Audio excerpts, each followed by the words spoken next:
Taritseli poze veraptegi. Tamam aravin aramakedebs. Me qorilad miშვებეთ, ამაყედეთ, ვინახათ გარეთ.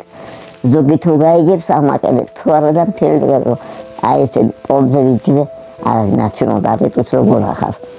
მაგრამ მეზობლობას უნდა უყვარდეთ, მეცმენეთში მიმოსვლა და რო ხედავდნენ ის ადამიანი ინვალიდია, ეცხელ მაინც უნდა მიაკითხო და გაიგო იქნებ იმას რა უჭერს. Am საბრალო მოხუცქალ შეხედეთ, ის ფეხზე ძლივს დგას. მერიბებო 84 წლისაა და უკვე 5 წელია ამ სახლიდან ვერ გადის, რომელშიც სრულიად მარტო ცხოვრობს. ჭიქაწყლის მიმწოდებელიც კი არავინ ხავს საბრალო ქალს. მერიბებოს გული აწუხებს, მაგრამ ექიმთან წასვლის საშუალება საიდან ექნება? თავისი პენსია კომუნალურ გადასახადებსა და საკვებ პროდუქტებზე ძლივს ყოფნის. არადა მას ხომ ცხოვრების ბოლო წლების ადამიანურად გატარება ძალიან უნდა. ძალიან სჭირდება ბიოტუალეტი, რადგან ამჟამად ბებო გარეთ ვერ გადის და იძულებულია ბოდიშის მოხდით სათლი გამოიყენოს. დაბანაზე საუბარიც კი ზედმეტია. მოხუცქალს უბრალოდ არ შეუძლია აბაზანამდე მისვლა. საწოლს მიჯაჭულ ნატანჯმოხუცს წამლები, პამპერსი და თბილიტანი სამოსი სჭირდება. მეგობრებო, ჩვენც დავბერდებით. მოდით ამ საბრალო მოხუცქალს ერთად შევუმსუბუქოთ ყოფა და გავახსენოთ სიხარული რას ნიშნავს.